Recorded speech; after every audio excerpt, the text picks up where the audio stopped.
Hey, welcome to the Gig Life Podcast. I'm your host, Stevie Taylor. Hope you're doing well.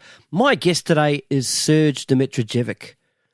Have you heard this fella play guitar? Oh, man. Ariana Grande, Justin Timberlake, Kelly Clarkson, Hart, Aretha Franklin. They're just a few of the artists that have he's either played with or played on their music. He's also the guitarist in Earth, Wind and Fire. Yeah. That Earth, Wind and Fire. Do you remember? Anyway, sorry about that. He also has a band called Intergalactix with his mate Christian Attard. They are a indie electro instrumental funk project. One of the coolest things around. Heaps of other stuff going on with Serg too, so let's check it out, eh? This is episode 144, Serg Dimitrijevic. Here we go.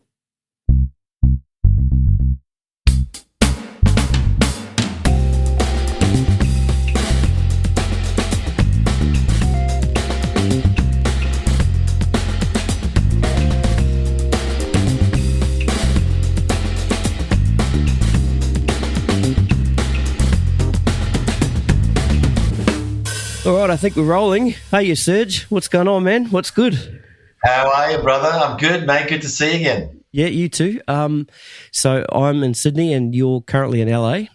Yes, I am, mate. I'm back in LA since the last time I saw you, which is probably just a couple of weeks ago, right? Was a couple of weeks, yeah. We went and watched Modern Artifact, which is Daniel March's band, play at Lazy Bones. And yeah, that's the first time we've met, actually. And, I've obviously known a lot about you, but hadn't actually met you, and didn't realise you were in town until that troublemaker Joe Acaria walks in with with you. So, but that was a good night. That we got to hang out the back, troublemakers up the back of the room, eh?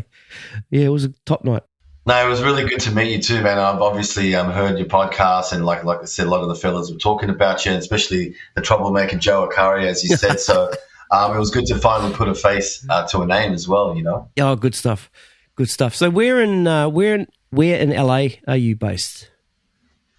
I'm on the east side these days, man. I'm in a place called Cypress Park, but it's a lot of people. It's a very small area, but it's right next to Mount Washington, which a lot of people probably recognise that area, or Silver Lake, Echo Park. It's that sort of east side thing, yeah, which is really nice. A little bit more chill than. When I first got to the States and living on like the Hollywoods and all that sort of stuff, so it's really, really nice and just chill. Okay, so when you first got to LA, was that the plan to sort of hit Hollywood and that sort of area? Did you have that sort of targeted? No, man. When I came to America, it was my first time, and I planned on coming just for a holiday for like 3 weeks.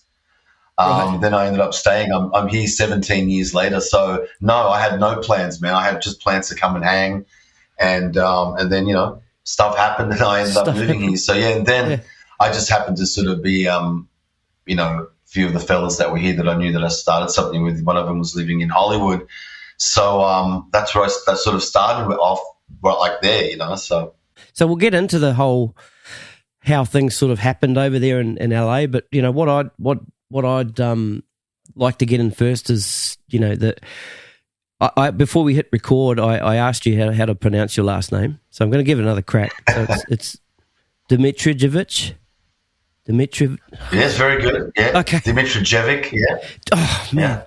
Yeah. Dimitrijevic. Okay. Don't worry, man. I have trouble spelling it too, mate. It's fine. Yeah, I can spell. You know what? I can spell it fine.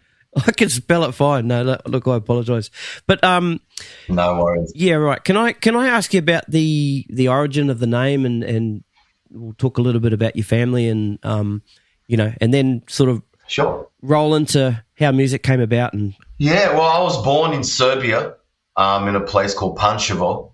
It's like near Belgrade, which is the main city there. It was Yugoslavia when I was born there, and now it's just Serbia. So, I was born there. My parents migrated to Australia when I was 1.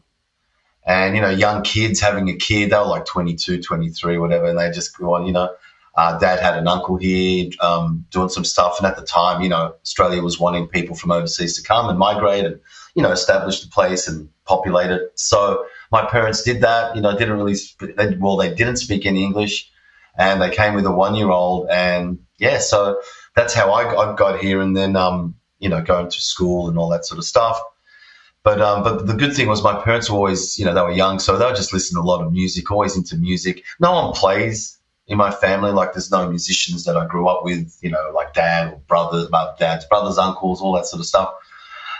So they were just big fans of music. So there was always music around, people around, hanging out, parties. So I just grew up with just loving that vibe, having all sorts of music, playing from Black Sabbath to Donna Summer and whatever it was at the time. And, Kiss was my actual favorite group when I first really got into music. So I think that started from, my parents just playing so much stuff and eclectic stuff and getting all of that. So that led me into being a massive fan of Kiss, painting my face and collecting all the stuff and, painting my friends' faces and, all that sort of stuff. I was a massive fan, tennis racket in front of the mirror and all those fun things. But and then I got a guitar actually around that age, but I was just very young and I was very shy, and it's a really hard instrument. So I just, I tried, but I just couldn't. I don't know. I just didn't feel like I could work it out. And then my parents got me like a little keyboard, and that was cool because you could hit the notes. But I just didn't have that connection or something.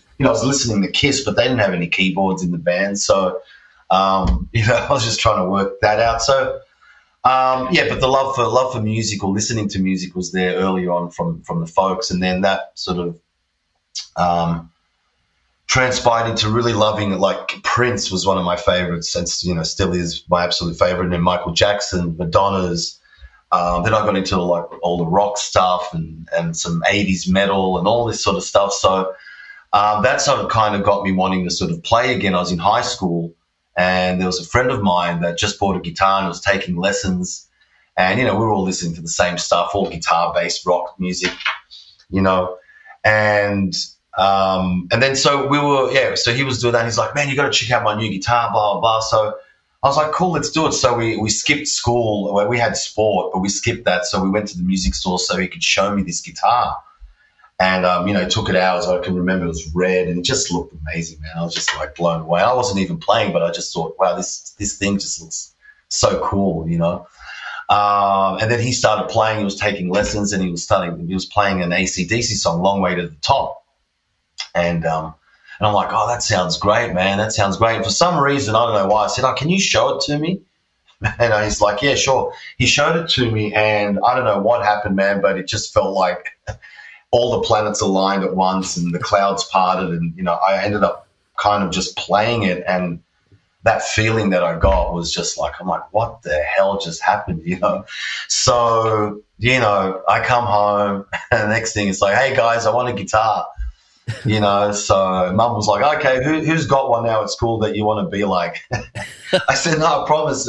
There's my friend, but I really want to play. I know I had one before and, but I really want to get into this thing. And so anyway, so I ended up finding a friend that had an acoustic, and I was like, dude, you got to sell me your acoustic if you're not playing it. But I think it was like $50 or something, some Yamaha nylon string. I wish I still had it. It would have been such a great thing to keep, And so, so I got that. And then, I said to my parents, look, I really want to take this seriously. I want to take lessons, And so I started doing that, and, then that just became that was it. I got the bug and it hasn't stopped, Who were your early guitar teachers? My first guitar teacher was a guy who I still keep in touch with. We're still mates, and his name is Tony Svetkovsky.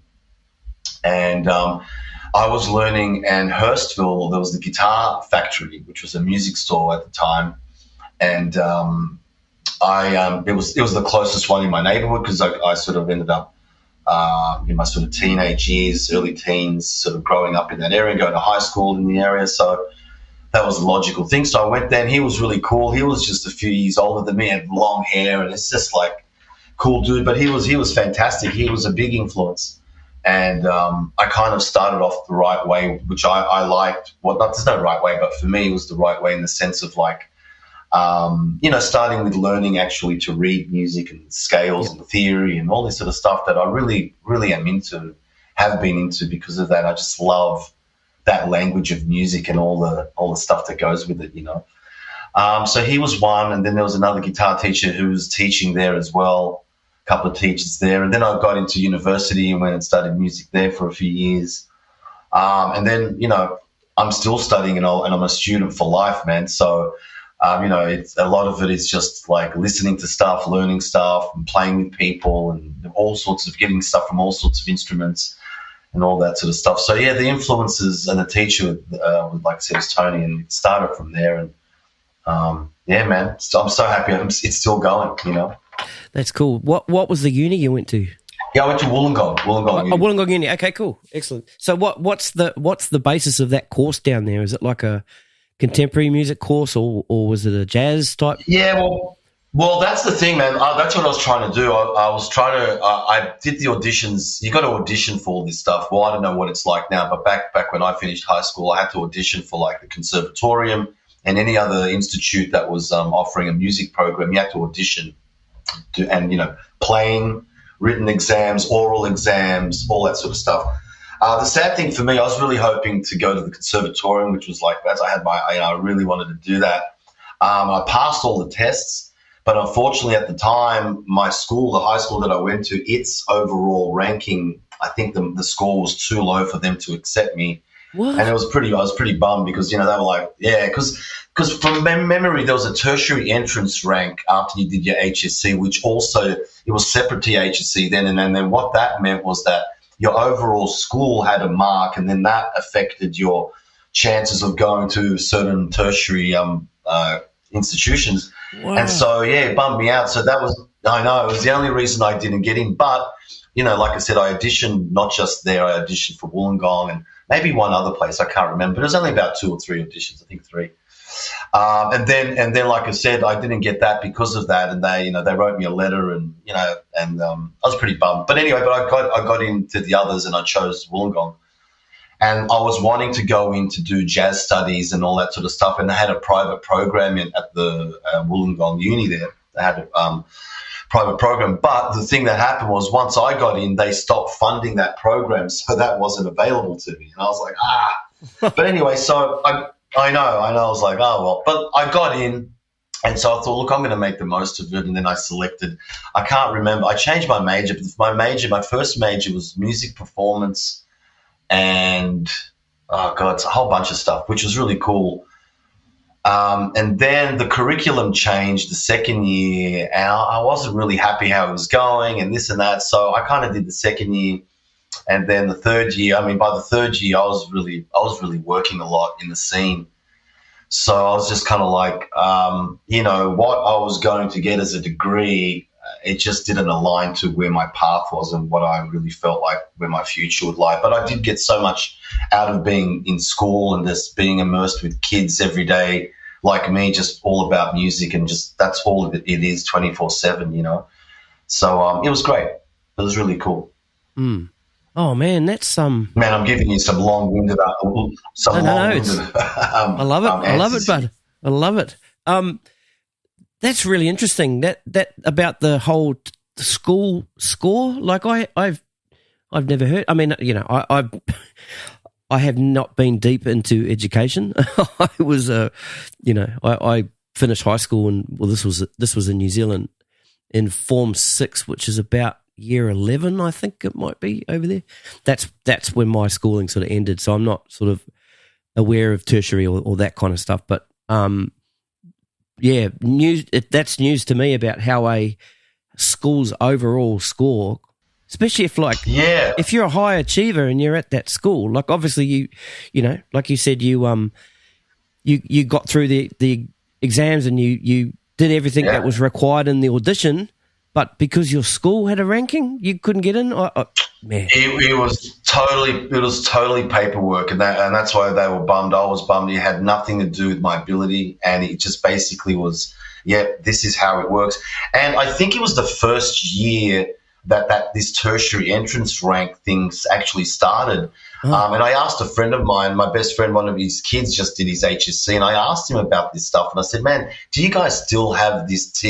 He goes, nah, it's called something else, but it's now combined with your thing, and it's like, it's an overall score now. I can't remember how he explained it, but it does it's kind of in effect. But I think when it started and when it was implemented was when I was doing my final year of year 12 in the HC. I think it was just implemented, so it was just like everyone was just by the, oh, no, this is the law, this is what we got to do, and I just think I fell through the cracks like that. But I'm not sure how crucial it is now. I mean, you might have people that listen to this podcast that might know, but I, like I said, at the time, that was definitely a thing that affected that, me getting into there. But like I said, it was all good, but, I worked out in other ways. But, I'm not sure. Not sure if that still happens, Yeah, interesting.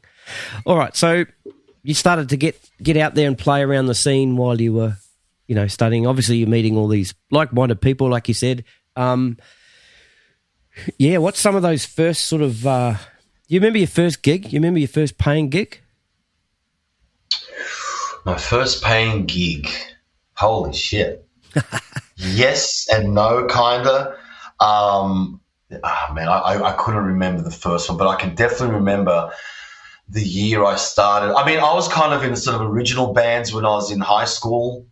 You know what I mean? So we got paid, but it wasn't, it was kind of an original thing. I didn't feel like I slipped into like working musician kind of, session guy, all that touring guy until just after that band stopped. So I would say, and my first guitar teacher, Tony, was definitely a guy there that helped me out because he was in a band and he was doing something else and they needed a guitar player and I got thrown into that. But there was a few bands before that. So I'd say, man, a couple of years after I left high school, maybe a year after I left high school, I started sort of, I mean, I was, like I said, I was already doing that with an originals band, but I'd say, sort of a year into being out of high school, I started sort of working it out, getting paid and, Okay. So I'm just looking at the stuff behind you in your studio there, and there's a picture of Hendrix on the wall. Of course there is. Yeah. So I'm just thinking about Hendrix now. So when did you first become aware of Hendrix and how deep did that deep dive go? And tell me a little bit about your Hendrix experience. Man, so I would have heard Hendrix through my dad. Like I said, there was a lot of music being played. My dad was into rock, and Hendrix was definitely played. I even remember being a kid. And my dad was pretty wild, and his cousin who lived out over here was wild. They got matching tattoos, whole stuff. But anyway, I remember as a kid, before I was playing, I must have been 6, man, or 7. I can't even remember. But Pink Floyd released a movie called The Wall, right, which is to do with the album and all that sort of stuff. But they did a major movie, and I just remember going with my dad and my uncle, I'd say, or his cousin.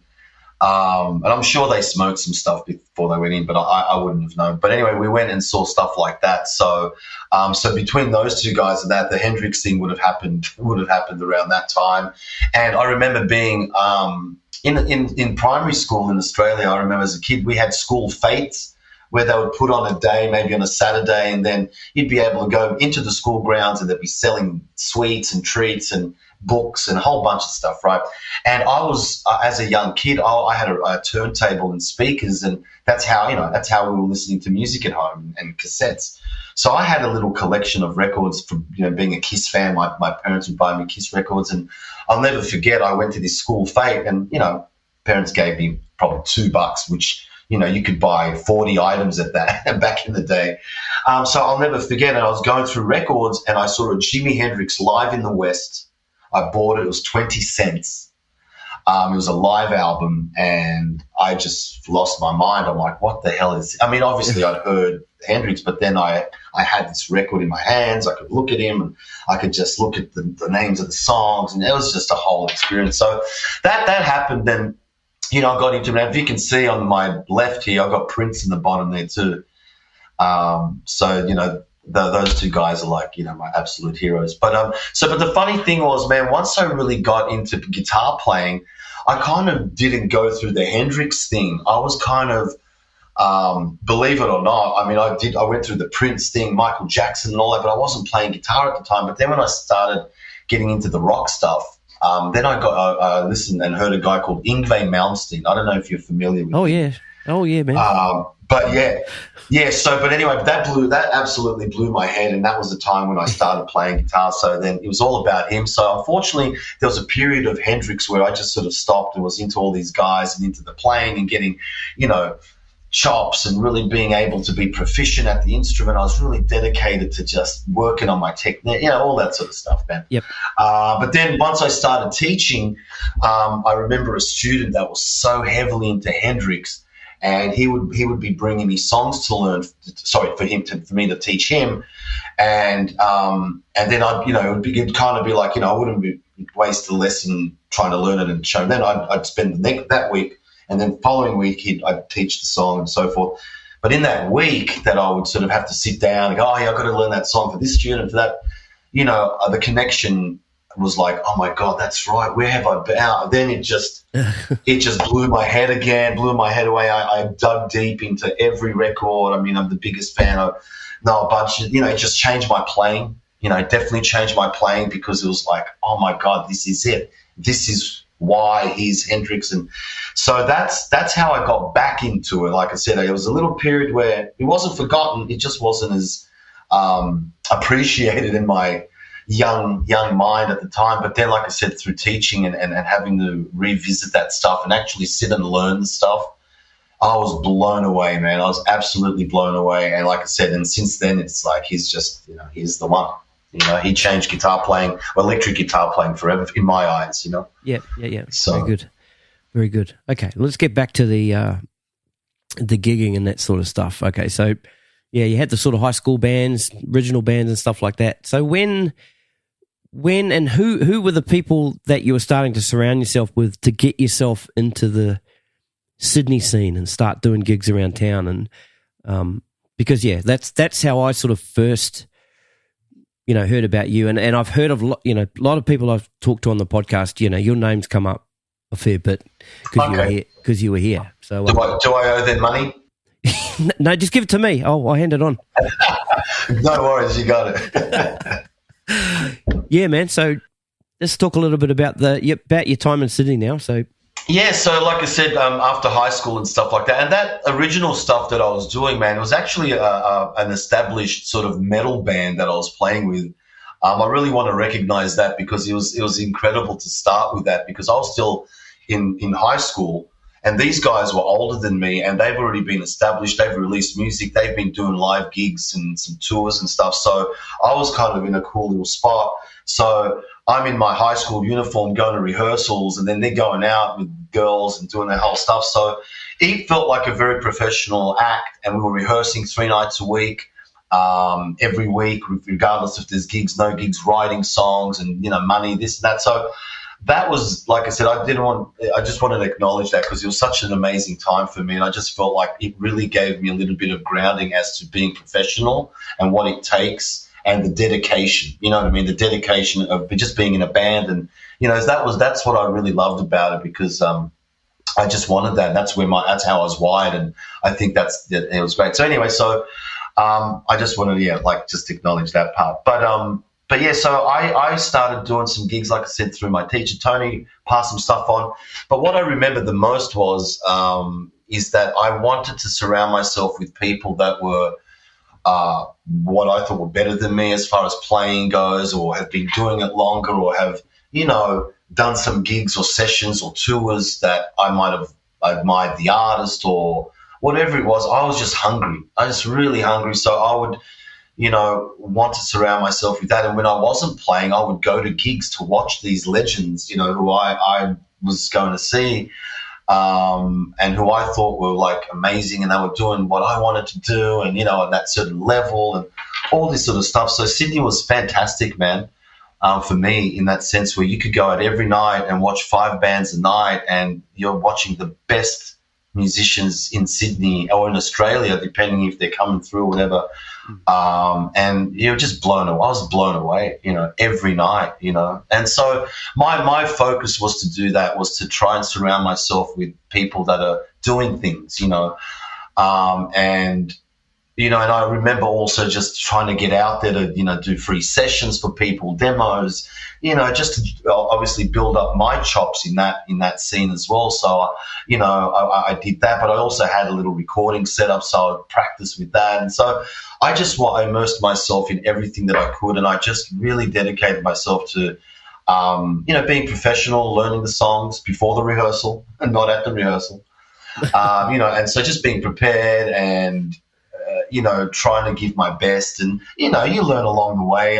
There's bumps in the road and things you're like, oh, man, I shouldn't have, maybe said that. Nothing bad, but just how you I don't know, business-wise, or just things you learn by growing up, man.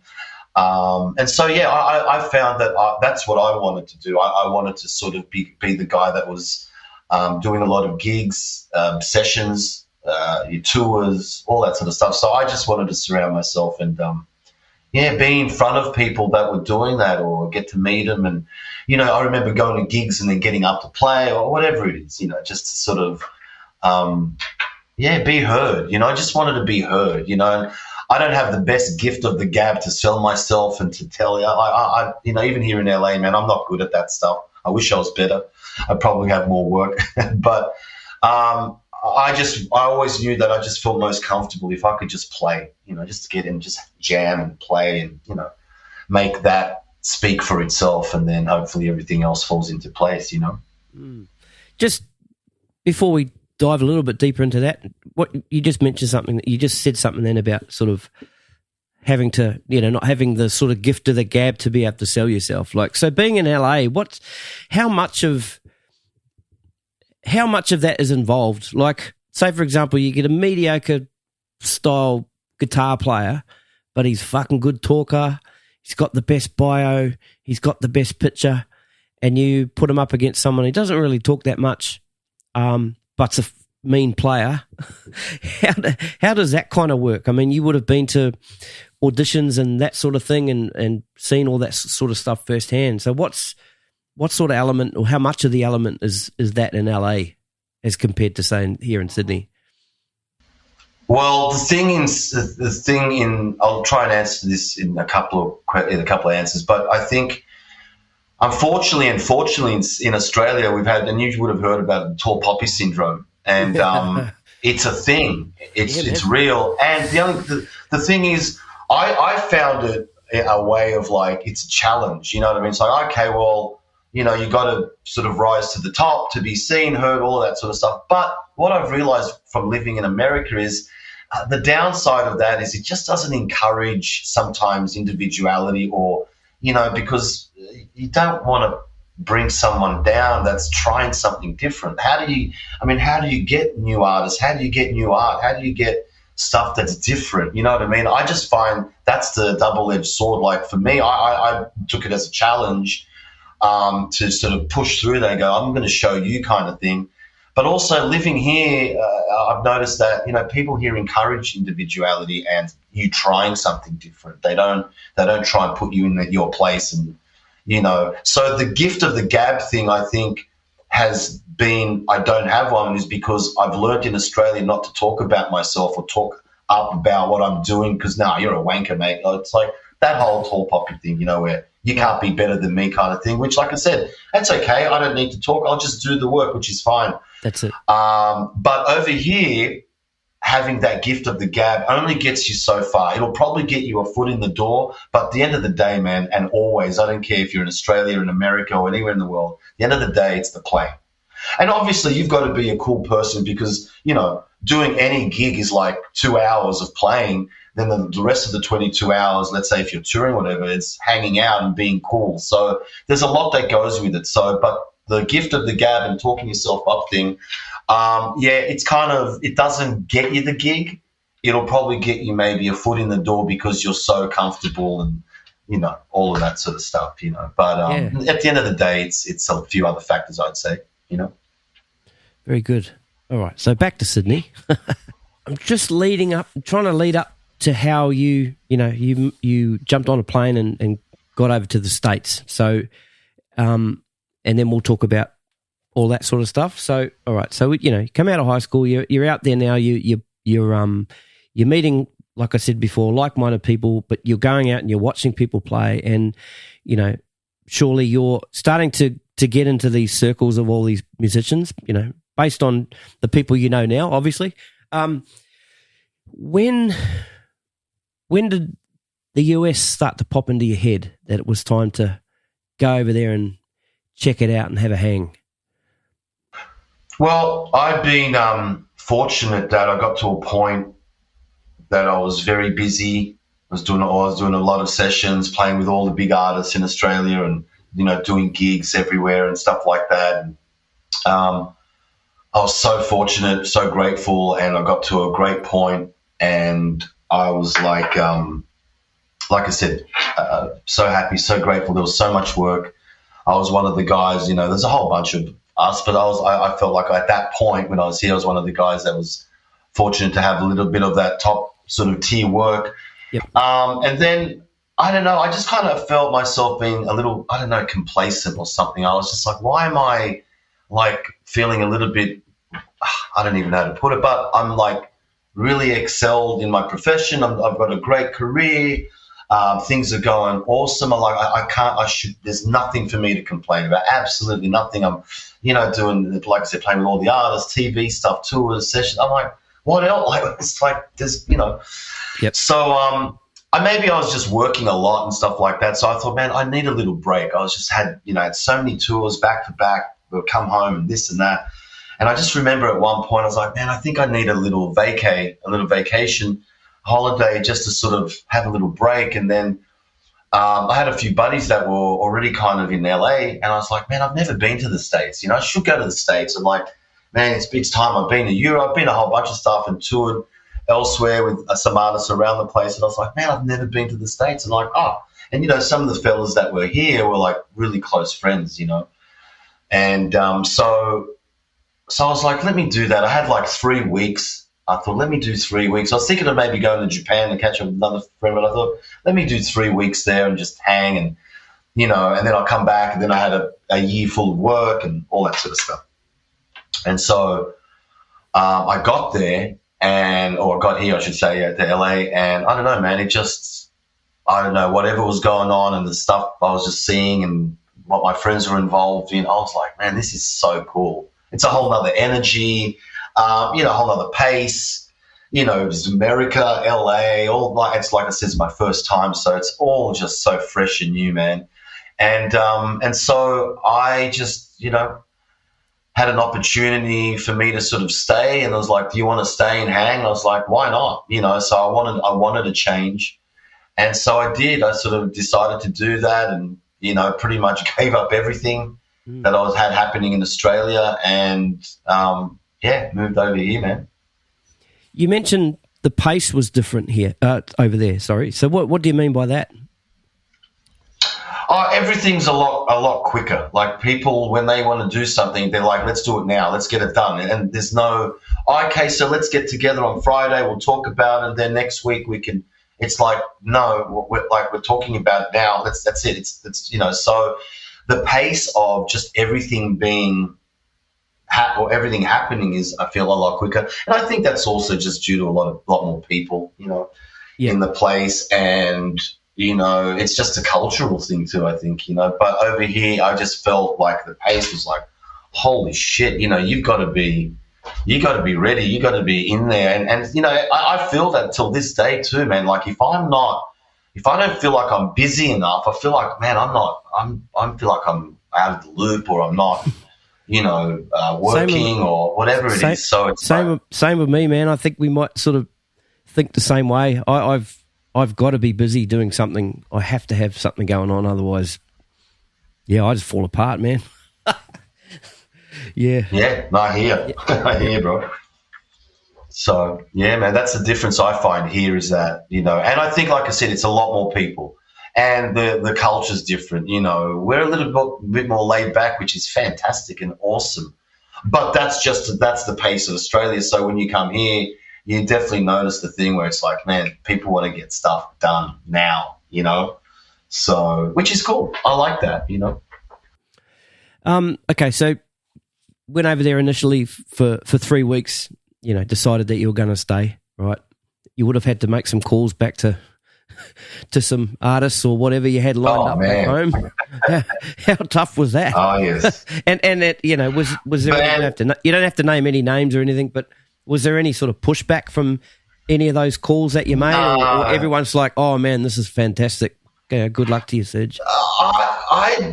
Man, to be honest with you, everyone was a bit shocked because I wasn't talking about moving to the States or anything. That was never ever any conversation I've had with any friends or anybody or even a girlfriend at the time or whatever. I never had that talk. So for me, it was kind of like when I started making those calls, people were like shocked. They're like, "You're joking, right?" I'm like, not really. But yeah, I'm going to sort of give this thing it's like, "Are you serious? Are you sure? Like, man, you're giving away or doing this and that." And I'm like, "Look, I know, but I just want to see where this goes," kind of thing, But so there was never any resistance or anyone being mad. I think some people just didn't understand. Like, I really didn't even understand, to be honest with you, bro. I'm like, what the hell? But at the same time, I'm like, like I told you, I felt a little complacent. So I thought this is maybe what I need just to shake things up a little bit, So, and I always thought that, what's the worst case scenario is to come back to beautiful Australia if that didn't sort of fit into whatever. So yeah, I was like, that's how it worked out for me, So yeah, people just go, "What the hell? Are you sure? Are you serious?" But everyone kind of got it. But I think, a couple of years in, people are still sort of going, "Well, he's still there, or are you still going to be doing this thing?" And Okay, so how far into your stint there did you start working? Well, the first couple of years. Yeah, okay. So yeah, the first sort of few weeks is you're there for a vacation, and you saw all this. You were kind of starting to get hooked on the scene. When you sort of made that call that you weren't coming back, did you have work lined up there, or were you kind of, backing a bit of savings to sort of get you along, or did you have something lined up? Well, no, I didn't have anything lined up. Like I said, I got over here, and then the guys that I was hanging with had an originals band, and they just couldn't work out a guitar player. They just were trying all these people, and I'd already worked with these guys so much back in Australia, and we had a really good thing when we played together. So it all made sense, man. I just wanted to change. So the first few years was spent on being an original band. So 2007, 2008, 2009. All of that time, I'd say the 3 years was spent on working on two different projects that were original bands that one of them got to a really good point, but it's a whole other story. But that was the focus. So I had some savings, but like not much. But then the Aussie dollar, this and that, I blew through that very quickly, and not from being stupid, just because there wasn't much, and also I had to live, and I wasn't throwing myself out there as like a session touring guy. I was there doing an original thing. I was in a band, so I kind of felt like I wanted to do that because I think I maybe, like for the 10 years before that in Australia, I was already doing, all the touring sessions, gigs, TV stuff, radio, all that stuff. I've been doing that for a long time, for about 10 years. And I just thought maybe that I just needed a break from that type of career or musical path or whatever you want to call it. So this was really fresh to me, and I've always had bands and did things and write music and had studios and record. I still do it now. I mean, this is some of my guitars, but I've got a whole bunch of stuff here. But anyway, so that was what I did for those first few years, was just dedicated to that. And then once that sort of hit a wall, at the end of 2009 or around the middle of 2009, I was kind of like, well, what am I going to do? Am I going to stay here? Because that band original stuff was falling apart, all that sort of shit. And I was trying to get some work because I had to eat. So I was trying to get some gigs, and I was doing that sort of stuff. So I kind of was just like, okay, what am I going to do, man? Am I going to go back, or am I going to stay? But I've been here for 3 years now, and and I've started to sort of get some work, and I did a couple of sessions, and I'm like, okay, let me now focus and be into that, what I was doing back in Australia, touring guy, session guy, playing gigs around town and all that sort of stuff. So I kind of dedicated myself to going down that route, and then I found myself doing a lot of church gigs over here and getting into that gospel scene. And so I did that for many years, man, you know. So that was that transition. So really, I started really pursuing kind of the capacity of like what I got into and what I've been doing probably about 3 years into being in America. So I'd say end of 2009, 2010 is when I started, you know, really focusing on that and not having these original things that I was doing. Mm. Okay, so let's talk about Earth, Wind and Fire. For people that don't know, and there wouldn't be too many, but Serg plays guitar in Earth, Wind and Fire, right? Yes, that Earth, Wind and Fire. Tell me how that gig came about, man. Where were you? How did it happen? Well, as I just mentioned, I was immersed in this gospel scene, you know, doing church gigs on Sundays and doing albums, live DVDs and stuff like that. And, you know, so I was getting around and playing in that scene a lot. And then I got my, I got a church that I finally could just have my own chair. That was like my gig. And so I started doing that. And, you know, that was keeping me alive, man. At some points, you know, just income and working. And, you know, it was kind of like from that, I'd meet a lot of musicians that were playing in the scene as well. So I realized that all the guys that do the church stuff, they also do a lot of the cool gigs in LA and touring acts and sessions and this and that. So through you know, being immersed in that and then starting to slowly get work and stuff like that, I started getting around town and getting around the scene in LA and all this sort of stuff. And then I started working with a whole bunch of other artists and started doing some tours. But to answer you how I got the Earth, Wind and Fire thing was I finally had, like I said, a church where I was playing. That was my gig every Sunday and all that sort of stuff, and throughout the year, whatever else we had to do. And you know, we have all sorts of people that come to the services. So I'll never forget, I finished playing the service and you know, there's kids there and stuff like that. And this young little fella ran up to me. He must have been about 3 at the time.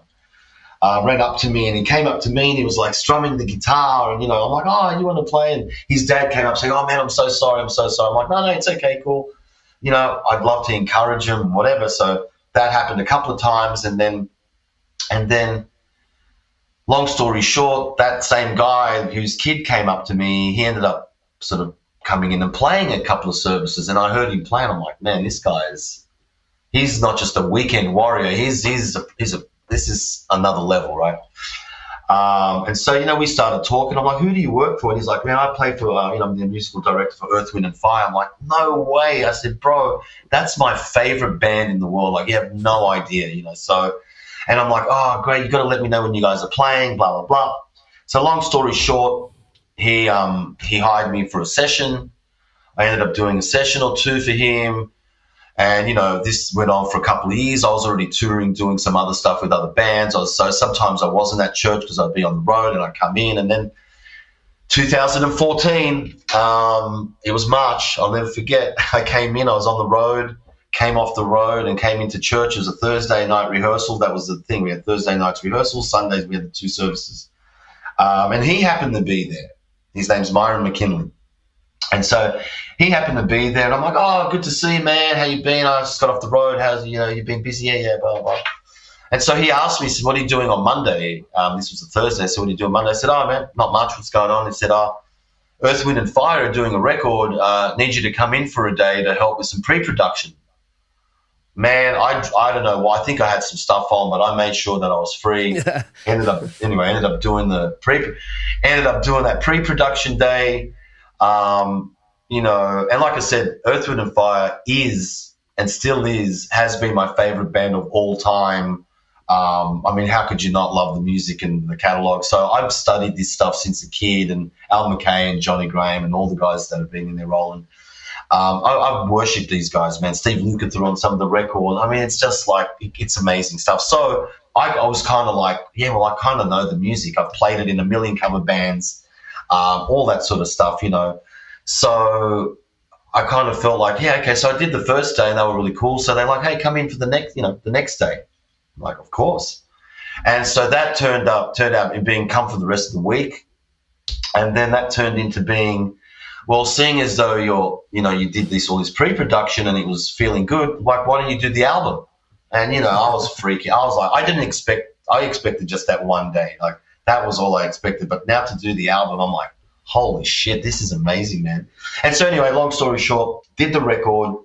We all did it. We did it live, and then, some overdubs and stuff like that, the usual crap. And then, I think it was the last day. We had 7 days. It's the last day, and we already finished, but, we wanted to go in just to see if there was anything else that we needed to do or fix up or whatever. And then Verdine White, the bass player, he pulls me. He said, hey, can I speak to you for a second? I'm like, yeah, sure. So he pulls me into a room. And anyway, long story short, basically asked me, would I like to roll with them? And of course I didn't even hesitate, and I said yes. In those words, like he's like, hey man, do you want to roll with us? He said, what have you got on this summer? Which was, in the next month or whatever. So he goes, what have you got on in the next summer? And I already had tours throughout the summer, and he with Sugar Ray, who I was playing with at the time. And I said, he's like, what are you doing this summer, and do you want to roll with us? And I was like, yeah, man, of course, absolutely. And so he goes, cool. He goes, look, it's just, just come and roll with us, and we'll see how we go from there. I'm like, absolutely, man. So that's how I got my foot in the door, man. And that's awesome. So are you still auditioning for them, or? I think this is my. I'm coming up to 10 years now, so I'm hoping that I'm still not auditioning. So. Yeah. No, that's great. So that album you played on, so that would have been, was that Holiday? It's the whole Holiday record. Yes, it's the only Christmas record they've ever done in their careers. So yeah, right. So I happen to be part of that. So yeah, that's the record that I'm on. Yeah, Holiday record. Yeah, that's awesome. So has there been any recordings since then, or have you just stopped making albums now? Well, I mean, there has been. Well, there's always been talk of getting in the studio and doing some new stuff, but there's been so much stuff that we've recorded for like movies and a whole bunch of stuff that we've gone in and redone, some of the classic songs, but we've done them now for whatever they need for, so like I said, for film. Like we did Trolls, the movie Trolls, which is Justin Timberlake and a whole bunch of stuff. So that just was phenomenal to do, record with them and do all that. So there's been stuff like that, recording on people's projects, like we've done where we go in as a band, and then we record like Kelly Clarkson and a whole bunch of other artists that use it's like featuring Earth, Wind and Fire, but we play on the whole track, and there's been a whole bunch of stuff like that. But since that record, man, no, I haven't been involved in any of the like new sort of EWF stuff, but I know there's stuff flying around, and hopefully there might be another record coming out, which I'd love to be involved in that, of course. So, but I do a lot of stuff with Verdine and John, the drummer from EWF. We do a lot of sessions, a lot of gigs together, a lot of projects. So, and I get a lot of support from them. They come to a lot of Intergalactix gigs, my group that I have and stuff. So I do, apart from just doing that, we have a thing that we do outside of that, and we work a lot, doing that. So always in the studio with those guys, Yeah, that's cool. That's cool, man. All right, now, so you sent me a bit of a discography of stuff that you've done. So I've just gone through and highlighted a few things, right? So no worries. So the Justin Timberlake thing, right? So that was that for the Trolls movie? And which Trolls movie was that? The first one. The very first one. Okay, great. Yeah, so that was with him and the producer Timberland. Yep. So we ended up doing it here in Hollywood in a private studio, and they were both there, and we tracked that stuff live. And we even got Larry Dunn, the original, or one of the original keyboardists from Earth, Wind and Fire, came in and played on that, because we did a version of September that's in the movie where Justin sings on it as well, and the female lead in that as well. I can't remember her name, man, but she's a big actress, and she's the head, one of the lead voices. Yeah, I can picture her face. I just her name. She plays me. Poppy. She plays Poppy in the Yes. Trolls. Oh man, what's that? Yeah. So they were there. So that was for that movie, and then they had to sing that stuff. But I got to spend a couple of days there because we went in the first day. We went in there, we laid our stuff down. That was done in like 5 minutes. And then I just got to hang. Got to hang with Justin and listen to me. Like he's my mate. I got to hang with Justin Timberlake and Timbaland, and we got to hang in there. And then I got to also just watch them work, which was so beautiful, man. And, and just have conversations with, just sitting with them on the lounge and just talk. Because I'm a fan of Justin Timberlake, so I love his records, man. And obviously Timbaland, I'm a big fan of his productions, going back from Missy Elliott and all the stuff, Aaliyah, you name it, man. So I'm a huge fan. I'm a huge fan of the records, of his solo stuff. So I got to ask some questions. And then I got to, then he was telling me, he goes, check this out, man. This is how we we come up with tracks, and then there's Timbaland, beatboxing, creating. It was fantastic, and just the camaraderie they have with each other as well. And they were the most respectful, most coolest guys ever. You know what I mean? And so that was a really great thing for me, just to be around that too, and just to see how those guys work at that level. How they kind of create as well. And it's no different to anyone else, man. Everyone's got their method, but it was just awesome to be in the room with people like that, You've got Heart here as well. Yes, I played with Heart, yes. My brother, Christian Attard, who was one of the guys that was here that I moved over kind of almost with and for. And then he and we've got our band to get as well, Intergalactix, which I'm sure we'll get into, but he's my bestie. We've been friends for over 20 plus years. He's an amazing, amazing bass player, musician, all rounder, top guy. And so he scored the gig with Heart, because the guys we had this original project together, and we had these 3 guys managing us who run this amazing studio. And one of the guys, who's an Aussie guy, Rick Markman, he was playing for Heart. He was the bass player for Heart, but he had to kind of pull out because his the studio that they run is a TV and film production studio. They work a lot and only on TV and film, so they were getting a lot of work. So he had to kind of bail out, and we were obviously on their radar because they were managing us and stuff like that. So he naturally got Christian an audition, and he got it. And so Christian was off doing Heart while we had our original bands, and then that finished, and he kept doing it. And then what happened was Heart and Def Leppard were on tour, doing a tour around the States, and Nancy Wilson broke her wrist. They had a little gap in the tour, and she broke her wrist, and they needed someone. And I don't think it was through Christian. It was through another guy called Mike Inez, who used to play in Heart, who I grew up watching him play for Ozzy Osbourne, but who now has been the bassist for Alice in Chains since the mid-'90s, and he's a member of Alice in Chains. So he was a friend, and so he recommended me for Heart. And so, and then he obviously mentioned that I know Christian, and then we're besties, and then Christian obviously vouched for me. So they wanted me to fill in for her, but they wanted me to do a quick recording of me playing, I think it was Barracuda, and it was what's the one with it's acoustic guitar?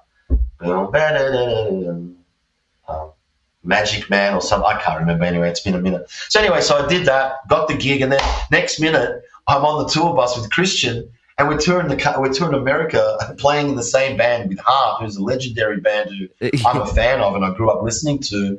And now I'm on stage with them. There's Ann Wilson singing, Nancy Wilson on stage, and my best friend Christian's on bass. We're rocking out, and I'm just going, this is the best. And then, we're on tour together, same tour bus. And I was only supposed to do maybe a couple of weeks, but I ended up doing the month.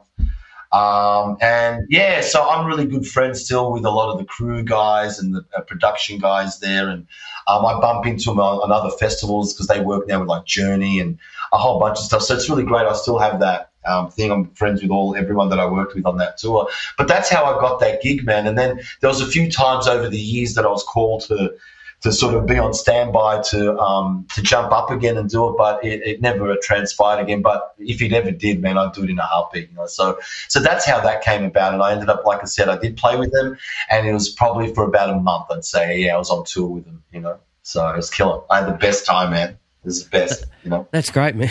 You got a big smile on your face when you're telling that story. Yeah. Oh, man, it's just great. like, I'm just thinking back, going, like, what are the chances that, you know, then you're there with your best mate as well, both Aussies having the same experience. Like, it's just killer. You know, I was just so happy and grateful and fortunate that could happen, you know.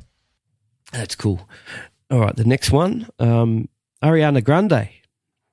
My daughter is a big Ariana Grande fan, and before I ask you about that story and that gig, you know, I've when I see sort of celebrities on TV or in books and magazines and that kind of stuff, I always wonder how tall they are. That's the thing I've got, right? So I'll Google and I'll see how tall someone is. And anyway, yesterday, me and my family, we went into town and we went to the Madame Tussauds Wax Museum, which is the first time I'd ever been there, right? And in there is a wax figure of Ariana Grande. And what they say when they make these wax figures is that, you know, because people ask, is it their actual size, right? And they said, well, apparently not. They make them 5% bigger because they melt and shrink, right? Over time, so anyway, right. I went and stood next to the Ariana Grande figure there, and she's got high heels, and man, she's tiny. She's really short, you know. So anyway, that's my story. So yeah, anyway, so you tell me about playing with her, and you played on an album, didn't you? Yep. Well, that's the connection, yes, Stevie. I never got to meet her. I just got to play. I got to play on her first record. So there's a track I'm on. Mate, I can't remember. You got something. I can't remember what it is, mate. But anyway, I played on that record. But how that came about was I was the in-house sort of session guitarist for Babyface's studio. So So before I started with Earth, Wind & Fire, I ended up playing, doing all the sessions there for a couple of years. Through playing.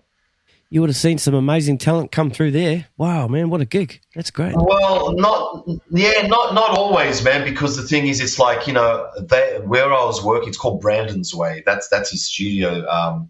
And it's basically a production house, a production studio. So when I was going in to do sessions, I was going in to just do sessions. So I never really worked with the artist. They'd kind of written the songs, and now they were producing them up, you know what I mean? And they were doing that for a lot of people. That's how I got the Aretha Franklin, Ariana Grande. It was through the same studio, but I never worked with the artist in front of me. I just happened to be on the actual session because, it was just, like I said, branded the Babyface's studio. They were, like I said, writing. They had great. It's a great studio, amazing, like top of the line studios, you know. But the thing was, it's not a commercial place. They just, like I said, they do the writing and production, and then, you know, for big artists and stuff like that, or they develop new artists. And I think it was her first album, so I think they did maybe half the record, man. I'm pretty sure they did a bit of it. So that's how I got the Ariana Grande. It was just through doing a session. I didn't actually play for her live. Do you get the credit on the album? Yeah, I think it's out there, like on Discogs or whatever the thing is. I did remember seeing it once because someone wanted some info, and I did have a look, and I'm like, oh, okay, they put that one up there. So there's a couple of, I think the Aretha one, that one, and a whole bunch of stuff. But that was definitely up there. So I don't know, because they don't do liner notes anymore, man. So I don't know where that credit pops up if you look for it. But it's I find a lot of those. I find Wikipedia is the place to go now to find the. Oh, really? Okay. Yeah, because I think there's Discogs, there's All Music, you know, and then if I'm sort of like when I was, you know, doing some research for you today, you know, for the Earth, Wind & Fire stuff, you know, Wikipedia, it's got all the albums, got track listings, personnel, you know, it's that seems to be where a lot of that stuff is now. So Okay, yeah. All right, well, let's talk about Intergalactix now. So people that don't know what Intergalactix is, it's Serg and Christian's, what would we call it? It's funk, man. It's fucking great. I love it. Yeah, it's evolved a little bit. It's indie, definitely. was that something you guys started sort of way back, early days when you were first in LA, or is that something that's sort of a project that's come, fairly recently? Well, we were, like I said, when I first moved over, 2007, Christian and I had these bands that we were doing, original bands, and that we were working with that. That kind of fell apart, and, I was kind of a little bit bummed and just, anyway, trying to work my way as to what I was going to do, all this sort of stuff. Christian was just started doing his heart stuff, so he was doing his thing. And everywhere we kind of lived close to each other, you know what I mean? We're always sort of close to each other. Even now, we're like 5-10 minutes away, always really next to each other. And then we were like, we were hanging out, of course, and just jamming and doing a little bit of production for some people, We were just sort of doing that sort of thing. And then we were like, man, like being in a band is so hard sometimes because you got 4 people or more and you got to do all that. So we were just like, man, we had this cool thing with the production stuff that we were doing. So we're like, why don't we do our own shit, man? And just like, we're still working together. Like we're creating music, but we're doing it for other people or this and that. So it was 10 years ago, I think, maybe 2013. So maybe, 11. But we just started doing tracks, and then we spent 2013 doing that, and we got an agent. We did that, and so I think did we have management? No, I didn't think we had management then. So anyway, we got an agent. We wrote all this stuff. We released it, and then we started touring. Man, we actually started doing our own tours, festivals, and doing all that sort of stuff. So that's how that came about. It came about because we'd already been working together for 20 plus years. And then we're best friends, and we're already making music, and it was just like natural to just put it all together. And, so the name thing's always a hard one. So we had a whole bunch of names thrown around, but Intergalactix was the working title, and we just kind of went with that, man, So. Do you find with that name, because I think people, when you hear the name Intergalactix straight away, unless you see how the name is spelt, people are going to type it in as, Galactic.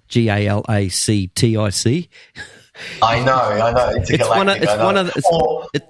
It's one of those names where you could, people go and look for you and they can't find you. I can't find you, mate. So Nah, I know, man. So that's why we've been shortening it to IGX. Yeah, so right. That's very. So good. we sort of tag IGX. But the thing is, it's like, you'll see it. And the thing is, there's a lot of people like, oh, Beastie Boys, And it's like, well, no, that's a great song, but it's not anything to do with the Beastie Boys. We were kind of like, I'm a massive UFO guy, man. Like, I've been into this stuff since I was like 7. So I'm beyond into the whole thing. So, and we're both into a little bit of space stuff like that. So it was kind of like just throwing out names. And like I said, the first images of when we started and the artwork that we were doing was all sort of like, 80s, like sort of modern, like this sort of stuff. And the girl that I'm wearing, the artist, Tisha Nagel or whatever, the classic 80s artist. But we were kind of thinking that stuff, but with the UFOs and all that. So the name was kind of, we were keeping it like that. But then, and the first few releases that we did, our first few EPs and all this sort of stuff that we have, Christian singing on them. They have songs. They're all, they're like electro funk, indie, but electro funk sort of stuff. And then in the last few years, when the pandemic hit, we went and recorded a couple of albums live to tape in Austin, Texas. Sorry, not in Austin, but in Texas. And it's instrumental. So the last couple of records and this new record that's coming out is basically instrumental music, So it's a little bit of a change. So so I don't know what to call it anymore, man. I'm like electro funk instrumental. I don't know. I don't even know what to call it. So I was looking at some videos and stuff online yesterday, just doing a bit of research and stuff. And you mentioned that early Intergalactic stuff, Christian singing on it. Yeah. One song I came across, the music video was actually a whole bunch of the cats here in Sydney, right, playing along and singing along, and it's like a whole bunch of friends sort of, have done a recording, and it's all been put together into this video. I think it's fucking great. Yeah, the song's called The Now. Is that the one you're talking about? I think so. Yep, that's the one. Yeah, so that was our idea, was to just try and involve people, and also if you look at the video, we had one massive party at Christian's place. We moved all the furniture. We had I don't know, man, we had too many people in there, but we made it just fun. And then we got people to just send us some stuff, like just send us videos of themselves miming to or playing to or whatever it was, and then we compiled it. So. Man, it was a lot of fun. That was a lot of fun to do, man.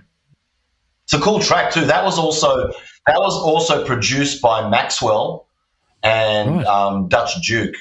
Yeah, so we wrote that and obviously played on it and stuff, but they produced that track. Yeah. Yeah, right. That's fantastic. So the new so the 2022 album, Evolution of, right? So was that so that was one of the albums that you recorded live to tape in Texas, is that right? Correct. Yeah, absolutely. Yep. Yeah, it's kick-ass, man. I've been listening to the album the last couple of days. It's really cool, man. Thank it's just you, that. Thank you. And what you guys were doing too is you were it was like these little short videos you were doing on Instagram. Yes, Living a Tuesday. Living a Tuesday, that's right. So just you two guys. Sometimes you're in the same room, sometimes you're not, but you're just playing. It's just a riff, or I don't know if they were parts of songs that are going on albums, or they're just sort of jams you came up with. But I tell you what, that shit got me through COVID, man. I would wake up. Oh, wow. Get on Instagram and see that, and just shit like that makes you smile, man. It makes, it was fantastic. Oh, that's so great to hear, Stevie, man. So basically, when we started in 2019, and we called it Living a Tuesday because we were dropping them every Tuesday, and we said no covers. We're not doing covers of any songs. Each week is going to be a fresh new idea. I mean, not all of them are the best, but what we did that consistently for a couple of years, and then. Or actually maybe a year and a half, because then COVID hit, but we had enough options of these ideas that we put down, which were all new and fresh and our creations. And so we then took the best ones that we like and then added and wrote to those and made them, what you hear now on that first record and this next record that we're dropping. But yeah, definitely started from that, man, Living a Tuesday. And that's how we ended up doing a festival in the Philippines just before the pandemic hit. And we're actually going there again now in March, middle of March, to do the same festival. Basically, it was the guy that runs it, Miro, runs the festival. He's been running for over 10 years. He loved our stuff from those videos. So it was just uncanny how we got this gig and how the attention for that. And we've started doing it again. And the last video we dropped, not the last one, I think the one before, man, we're over 60,000 views or something like that. And it's just organic. And I'm like, how the hell do we even do that? So there's something about those things. I don't know, man. But like I said, our whole thing is we're not doing covers or other people's music. We're just going to do these little jams and then, just put them out there, Yeah. I just think they're just produced so well. They sound so good. But you're also hooked into the fact that, you're both just grooving, man. You're having a fucking great time while you're sitting in a room and playing this music together. It's fucking great. I love it. Yeah. It's really good. It's infectious, and it's making me smile just sort of talking about it and thinking about it. So, oh, that's awesome. That's good to know, man. But when you see us that we're the camera split, it means that we're both on tour or one of us is on tour and we just can't be in the same room. So we just still make it work, though. Oh, it works, man. And yeah, it's a lot of fun, man. It's a lot of fun, and we're having a ball with it, That's cool. So tell me about. Well, actually, before I ask you about the new album, one thing. I'm not a guitarist, right? I'm a drummer, bass player, podcaster. Nice. The Gibson Les Paul is not really synonymous to funk music, right? But that's that's kind of your signature, I think. Right. I mean, you just play, well, from what I've seen, you just play all that stuff on a Les Paul, right? So can you tell me how that came about? And was it by design that you grabbed the Les Paul, to play funk music with, or is it actually the way that that's your sound. Does that make sense? Well, yeah, it does make sense. The funny thing is, man, the funny thing was I have never been a Les Paul player. Like I played the Les Paul on that Holiday record, right? For EWF that I mentioned. That was the first time I kind of played the Les Paul that much on a record and whatever. And then when I got the gig, that was the guitar that just made the most sense because the other guitar player, Maurice O'Connor, he plays more of a Strat style guitar, and Al McKay always played like a 335, right? And so I was like, well, okay, I'm going to play the Les Paul. But I had to be, so this sounds so weird, I was a Strat guy. I've been a Strat guy and, all I can see a Strat. There's a Strat right behind you. Oh, there's absolutely, yeah, there's a couple off of your left shoulder. Yeah. But so what happened is that I kind of had to adapt on the Les Paul to play this gig. And ever since then, it's funny that you asked that question. I get asked that a lot. And I was never the Les Paul guy, but it's so funny. I'm getting a lot more talk about that because of the Les Paul. And the thing is, there has been other guys doing it, man. I mean, we can talk about, Tower of Power. We can talk about a whole bunch of stuff, but, it has been around. But the thing is, it's not common. Exactly. It's definitely not common. But I just find that maybe it's the Les Paul that I've got. I didn't change the pickups on it. I just bought it. It's a 2012 model. I just love it. And it just has this thing. And so it definitely is a different sound to a Strat. But the thing is, you can still make it pop and make it do all these things that are just kind of a little bit different to the Strat. But, man, I think it just cuts through differently, So, yeah, for me, it's just the guitar I play now all the time. I don't know. I've really got to know it. And even when I'm on the road and I do sessions remotely, I do a fair few sessions remotely. So I love doing it. So if anyone wants to hit me up, I'm always down for doing sessions. But the thing is, with the Les Paul that I've got, the tone knobs and the volume knobs, you can pull them up, and what they do is they split the pickups and give you a few different sounds. I only use that when I'm recording and I've got the one guitar and I want to try and get a couple of different sounds for whatever the session is that I'm doing. But live, it's stock. All the things are down, everything's up. Middle position is my rhythm sound, and that's it. That's the sound, Easy. So, yeah, it's really funny that I get asked that a lot, but I never started out being a Les Paul guy. Like, actually, that's the first Les Paul that I've ever owned. Can you believe that? Yeah, right, okay. Yeah.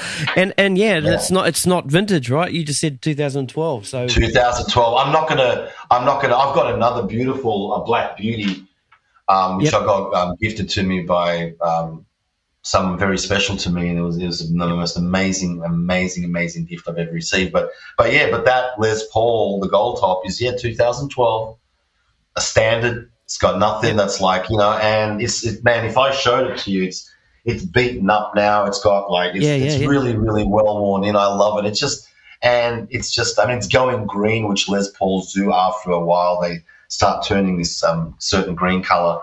But yeah, man, I've gotten to really, really love it, Right. So how many guitars do you own currently?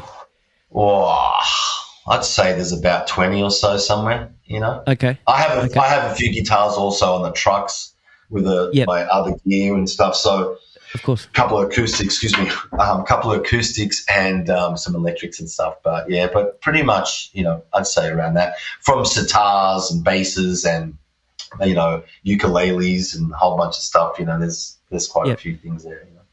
So most of that stuff, it's stuff you're going to use, right? So you're not really just collecting it because it's a certain guitar and you don't play it. You're not one of those guys, or I play all my guitars. These are tools. They're tools for me, man. I can't justify spending $10,000 on the guitar and just letting it sit there. I actually play them. You know what I mean? So for me, everything that I have is because of the sound, or it's another sound that I can use and have. Because I still do sessions and. I need to be prepared for whatever the client might want, or artist, or whoever I'm working for. So, yeah, I like I said, the guitars and stuff, and I collect even keyboards. I collect that and recording gear and all that sort of nonsense. But yeah, it's everything that I have is I definitely play. Yeah, that's cool. So amplification. So do you use stuff like like amp modeling, Kemper, that what do they call them, Axe effects? Do you use that kind of stuff, or you just an amp guy?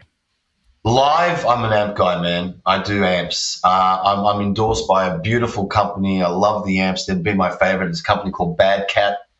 They're very, very well known. I've been using them for the last couple of years, and so live, I use all that. But when I'm at home, especially on the road, and I've got to do a session, I don't have the luxury of miking stuff up like I can at home or whatever. So I use a Line 6 Helix thing, which is basically a modeler, and it's one of the ones that's up there with the Kempers or the Axe effects and stuff. Slightly different, but I'm always looking at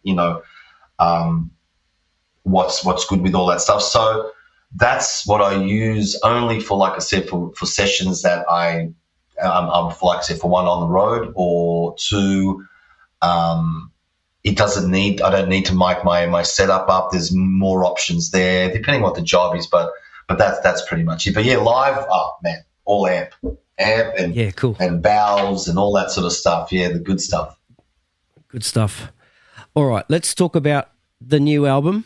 When it's coming out, tell me when it's coming out, the new Intergalactix album. The new Intergalactix will be out this year. We're in the process of finalising some mixes. Got about maybe 4 or 5 songs to mix. Then we need some mastering, got some artwork on the way. And so, yeah, I mean, it takes a sec, but I'm hoping by summer, or American summer, which will be like end of June, kind of thing. So I'm hoping that we can get it out before then, but that's kind of like a deadline I'd like to keep, And I was going to say, yes, it's going to be like the one that we released, because the way we did these 2 albums, we basically went into the studio in Texas for about 3 days, I think it was. We bought a tape, 2-inch tape. We went into the studio. We had 20 songs or 18 songs or whatever it was, and whatever, whole bunch of stuff.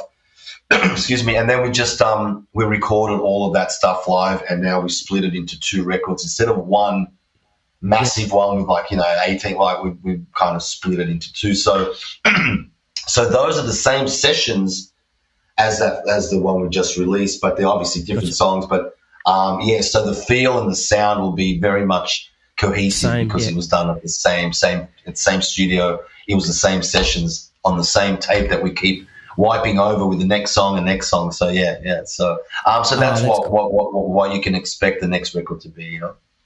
That's great. Have you got some touring coming up with Earth, Wind and Fire? Yeah, man, I've got a fair bunch coming up. I've got we do also corporate gigs, So there's a handful of those that obviously aren't public, and so you won't see them on any of the sites. But yes, there's a Lionel Richie tour again that we're doing come May, end of April into May. We're doing that again. We just did that last year for a couple of months around the country and into Canada. That was mind blowing. Especially his catalog as well. It's just ridiculous. Yeah. So we've got that happening, and then straight after that, we've got a few of our own things, and then we hit the road with the group Chicago for a couple of months. Oh, cool. Going through America and Canada. We've done, since I've been in the band, well, both bands had a thing back in like 2009 or something. They did a tour together, and I think they released a DVD. And then since I joined the band, we've done about 2 or 3 tours together. And then, we haven't done that since probably 2016 maybe. 16, yeah, probably around then. And then, and so now, I think by popular demand or whatever it is, we're doing that again. So we'll be co-headlining with them, like I said, around the country and Canada for a couple of months, And then the finale of those shows is both bands on stage together playing, which is like 22 people, man. It's insane. Yeah, it's insane. So there's that. Yeah. Sorry. Well, just on that then, 22 guys on stage, right? So as a guitar player, one of how many guitar players will be on stage? Well, it'll be myself and Morris, the other guitar player in Earth, Wind and Fire, and I think just one guitar player for. Oh, only three. Okay, all right. That's not too bad. It's not too bad. We've worked it out before. Yeah, you've worked it out. Yeah, okay. All right. So outside the Earth, Wind and Fire stuff, outside of Intergalactix, what else have you got going on? I'm in the process of just writing and recording. I haven't done an EP of my own stuff, just guitar playing sort of stuff, you know. So I've been really trying to work on that to get that out because it's everyone sort of asks, and I'm like, I haven't done. I've always played on other people's, or even with Intergalactix, it's very specific as to what we do with that. But you know, I listen to so much music, man. I'm into everything, so. I just want to, I need to get a little EP out of my just guitar playing stuff, self-indulgent guitar playing, you know, just no shredding, rules, just whatever I feel kind of thing. Yep. Maybe, I don't know. You know, I don't know. Some of your Malmsteen stuff. Style. Yeah, that's right. Absolutely. I got to get back to my Steve Vai and Yngwie Malmsteen roots, you know. But yeah, so that's what I've been working on. I've just been sort of coming up with those tracks so I can have them ready to release. I've just been working on it so slowly. So I've got that. A lot of stuff with Intergalactix. We've got a lot of shit that we're going to be doing. I do a lot of art and stuff like that. I want to start getting some of my art that I do and stuff on my website. My website's just been sort of getting that together. So once that's done, it's the same handle as my my Instagram name, which is Serg D Music. And so, so I'll post that. But yeah, so like I said, my website, I'm working on that. That's almost done. And once I get that up, I'll be able to sort of post more stuff and just more content. And like I said, I want to have a little store there where I can sell some stuff that I've been just doing in my spare time, artwork and anything like that. So yeah, man, just a few things, just trying to stay busy, you know, and practicing. Yeah, just always practicing and trying to stay on top of that, you know. So yeah, right. So how often do you practice? And when you're practicing, are you practicing for maintenance, or are you working on, you're working on concepts? Oh, I think it's all of the above. You know, I try and play every day.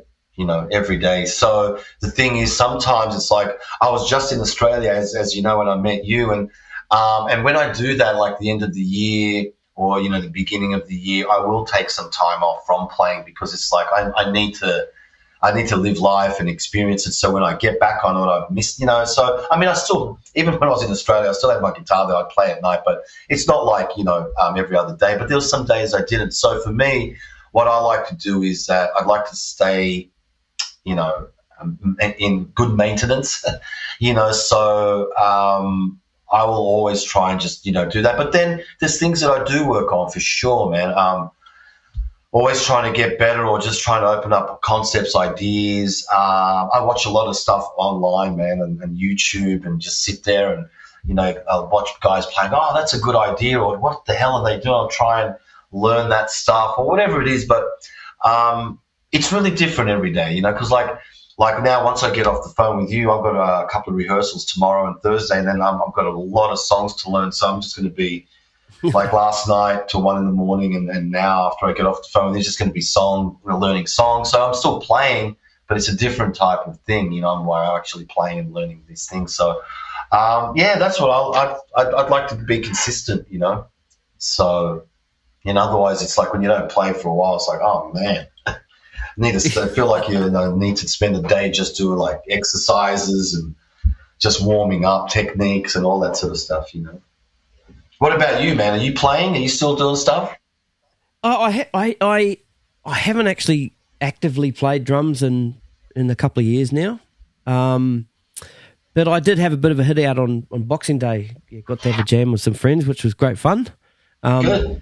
But yeah, the thing, you know, I don't have space in my house to be able to set drums up. Like this little room I've got here, this is sort of my space, and I've got the racks here. I've got all my drums on it. I've got a keyboard back there, and I still play my bass. I've got my bass. I bought a little Mark bass sort of practice rig that I've got just here, nice. And I still jam along to that stuff. But you know, I'm not out there playing, man. Not, you know, it'll come back, but at the moment, nah.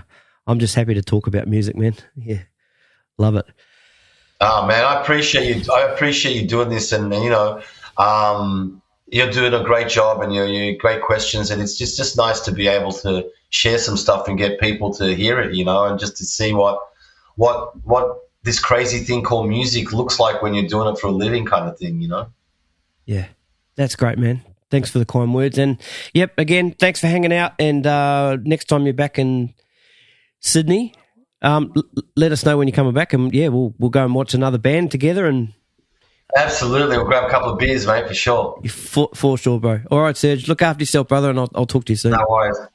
Thank you so much, Stevie. I really appreciate it, mate. See ya. Too good, bud. See ya.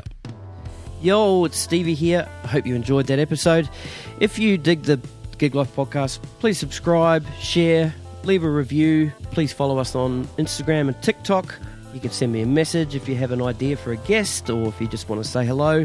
This podcast is free, costs you nothing, but if you find the value in the Gig Life podcast, you can leave a tip or a donation.